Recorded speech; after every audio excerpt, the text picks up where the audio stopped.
नमस्कार मैत्रिणींनो, मी मोनिका आणि Monika blouse cutting and stitching ह्या चॅनलमध्ये सर्वांचं मनापासून खूप खूप स्वागत आहे। मैत्रिणींनो, ही जी ब्लाउज डिझाइन आहे ती कशा पद्धतीने कटिंग करायची, स्टिचिंग करायची, त्याचबरोबर ही जी डिझाइन आहे ती माझ्याकडून जे माझे कस्टमर आहेत त्यांनी खास करून हळदी कुंकवासाठी बनवून घेतलेली आहे। मग मला असं वाटलं की तुम्हाला पण ह्या पद्धतीची डिझाइन आली पाहिजे, एकदम स्टेप बाय स्टेप महत्त्वाच्या टिप्स आणि ट्रिक्सने तुम्हाला मी ही ब्लाउज डिझाइन सांगितलेली आहे। कटिंग अँड स्टिचिंग दोन्हीही खूप सविस्तर महत्त्वाच्या टिप्सने सांगितलं आहे, बरोबर।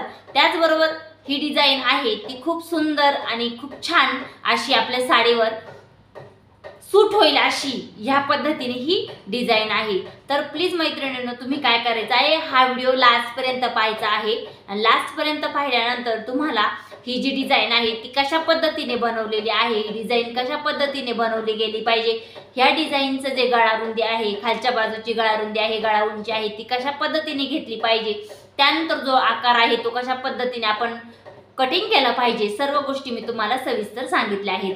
तर प्लीज हा व्हिडिओ शेवटपर्यंत नक्की पहा आणि तुम्ही पण तुमच्या ब्लाउजवर हळदी कुंकवासाठी ह्याच पद्धतीने स्टेप बाय स्टेप आणि हीच ब्लाउज डिझाइन नक्की शिवून घ्या।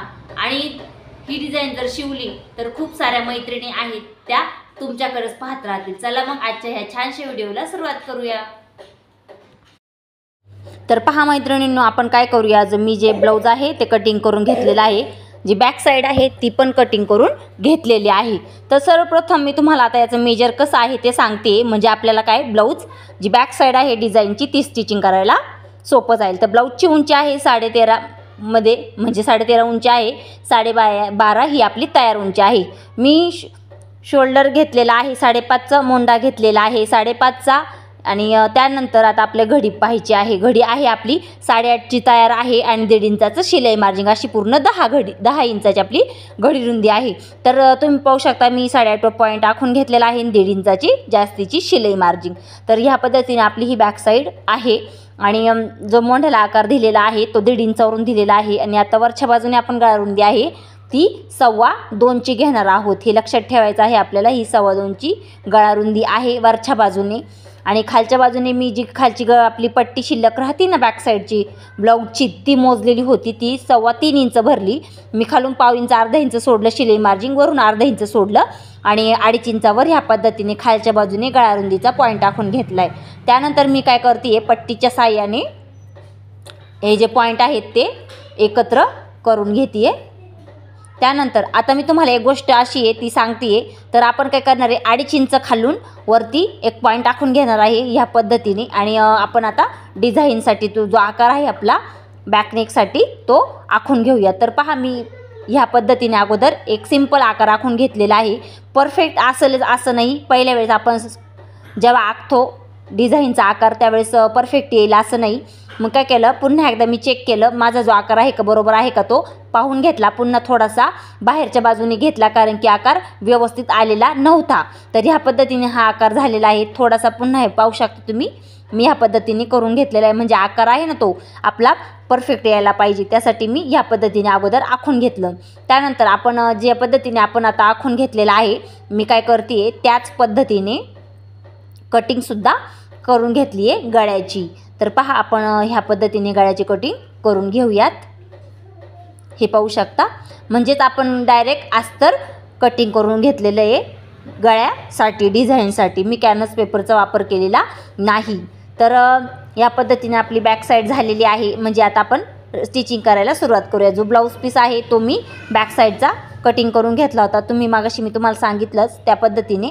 आणि आपण काय करणार आहोत, जे आपण अस्तर आहे ते बॅक साईड आहे ना, म्हणजे जो ब्लाऊज पीस आहे तो व्यवस्थित सरळ बाजूने ठेवलेला आहे, त्याच्यावर अस्तर ठेवलेला आहे।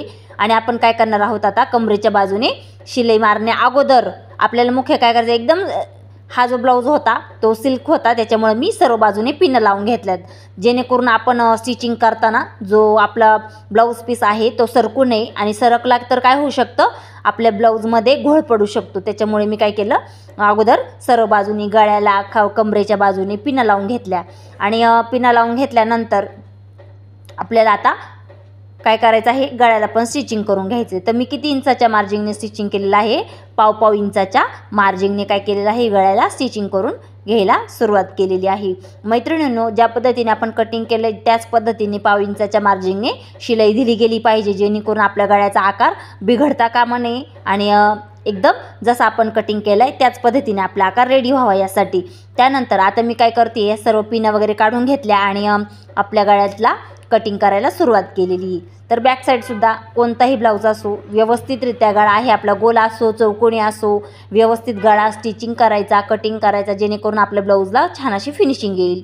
तर ह्या पद्धतीने आपला गळा कटिंग करून जे कोपरे वगैरे आहेत मी छोटे छोटे काय केलेलं आहे, कट्स मारून घेतलेले, म्हणजे कट्स देऊन घेतलेले आहेत. ह्या पद्धतीने कट्स दिल्याने काय होणार आहे, आपला जो गळ्याचा आकार आहे तो फिनिशिंगमध्ये आपल्याला स्टिच करता येणार. आणि त्यानंतर मी आतली बाजू काय केलेली आहे, अशी ओपन करून घेतलेली आहे आणि म्हणजे आपलं ब्लाऊज आता एकदम सरळ आणि जी आपली ब्लाऊज पीसची बाजू होती सुईची म्हणजे सरळ बाजू होती ती पण आता व्यवस्थित बाहेर आलेली आहे. आणि ज्या पद्धतीने आपण हे पाहू शकता, आता आपण काय करूया, कमरेच्या बाजूने खालच्या बाजूने दाबटीप देऊन घेऊया.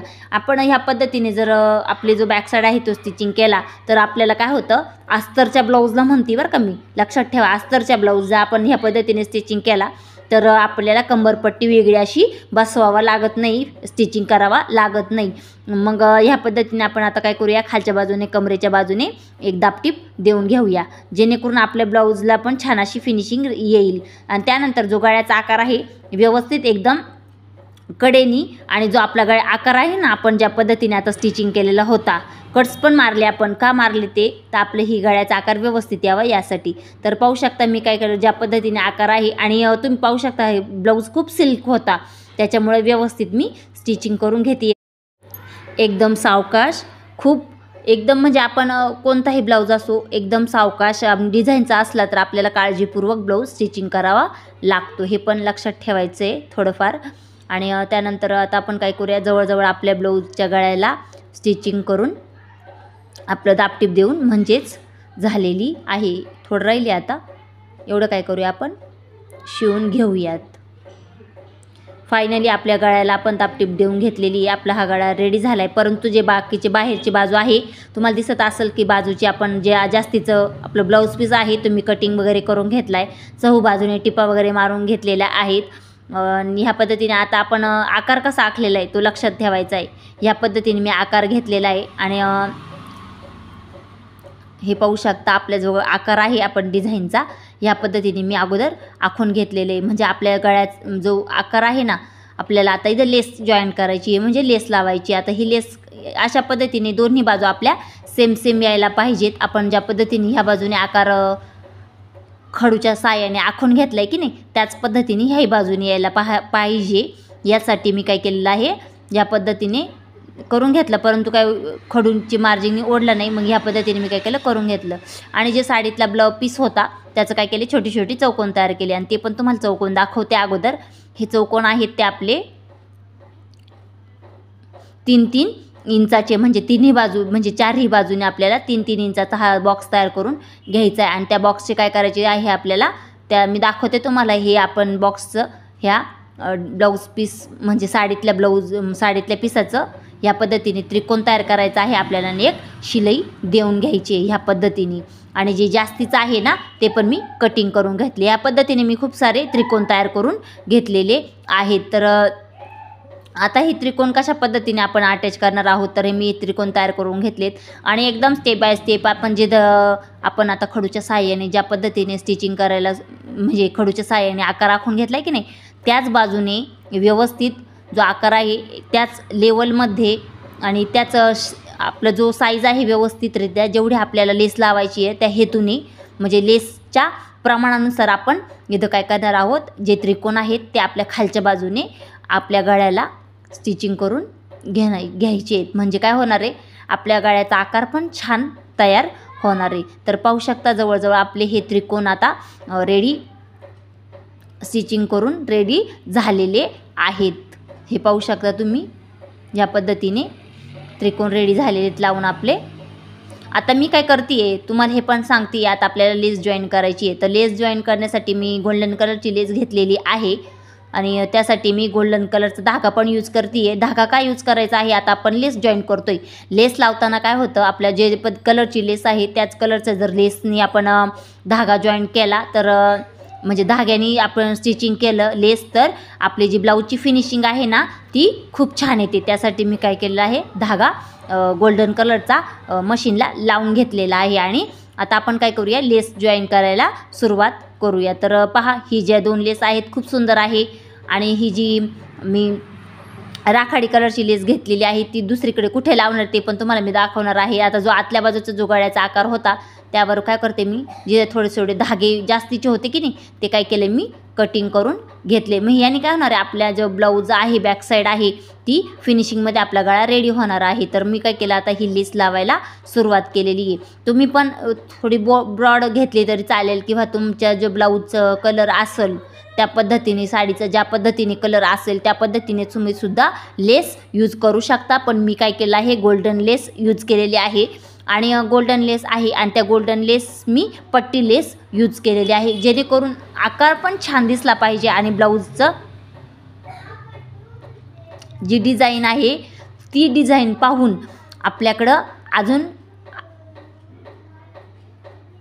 कस्टमर पण येणार आहेत. आणि खूप जणींना ही डिझाईन खूपच आवडलेली आहे, म्हणून मी ही डिझाईन काय केलेलं आहे, तुमच्याबरोबर शेअर केलेली आहे. आणि ही खास हळदी कुंकवासाठीच माझ्याकडून स्टिचिंग करून घेतलेली आहे. तर पाहू शकता आपण काय केलं आहे, अगोदर ही पट्टी लेस जॉईन करून घेतलेली आहे.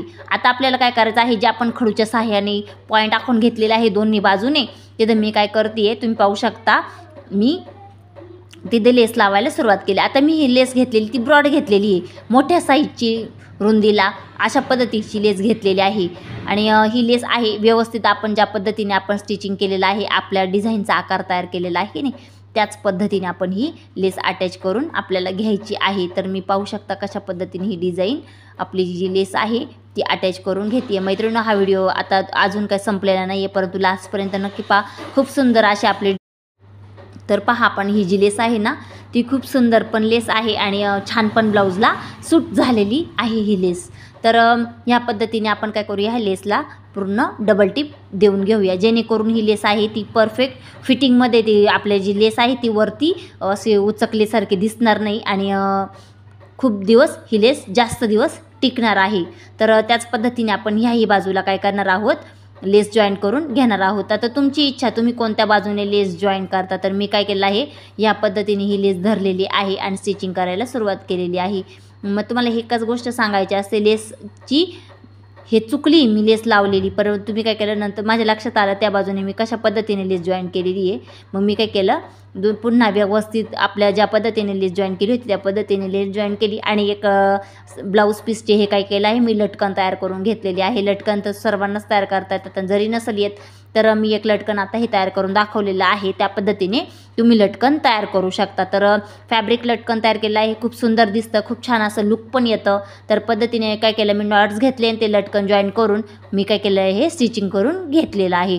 तर ह्या पद्धतीने पण मैत्रिणींनो किती छान दिसतोय की नाही. आता अजून आपल्याला मणी पण वगैरे जॉईन करायचे आहे. तर पाहू शकता तुम्ही आपली ही डिझाईन आहे खूप सुंदर अशी रेडी झालेली आहे. त्यानंतर या पद्धतीने सेम पॉईंटवर मी काय केलं आहे, स्टिचिंग करून घेतलं. आणि आता मी मणी वगैरे घेणार आहे. त्या अगोदर मी जे पाठीचे टक्स आहेत ते देऊन घेते. तुम्हाला पण माहिती असेल, आपण अर्धा इंचाच्या शिलाई मार्जिनने काय करत असतो, जेवढी आपल्या टक्सची उंची आपल्याला घ्यायची आहे, मी 3 इंचाची टक्सची उंची घेतलेली आहे आणि अर्धा इंचाची टक्सची रुंदी घेतलेली आहे. ह्या पद्धतीने मी काय केलं, दोन्ही टक्स आपले देऊन घेतलेले आहेत. तर पहा आपली डिझाईन पण किती छान झालेली आहे, आकार पण खूप छान असा आपल्याला आलेला आहे. मैत्रिणींनो, आता मी काय करते, मी सुईमध्ये धागा ओवून घेतलेला आहे आणि हे छोटे छोटे गोल्डन कलरचे मणी घेतलेले आहेत. हे काय होणार आहे, हे मणी जे आपण ॲड करणार आहोत, म्हणजे हे मणी जे आपण लावणार आहोत ना, इथं जे आपण त्रिकोण केलेले आहे तिथे, आणि त्याने काय होणार आहे, आपल्या ब्लाऊजला खूप छान लुक पण येणार आहे. आणि आपली ब्लाऊज जी डिझाईन आहे ती आपल्या ब्लाऊज साडीपेक्षाही डिझाईन, म्हणजे ब्लाऊज आपला सुंदर दिसणार आहे. म्हणजे साडी तर सुंदर असतेच, परंतु साडीवर जेव्हा आपलं ब्लाऊज डिझायनर ब्लाऊज घालतो त्यावेळेस साडीपेक्षा ब्लाऊजच आपला छान दिसत असतो आणि ब्लाऊजमुळे साडीला पण छान लुक येतो.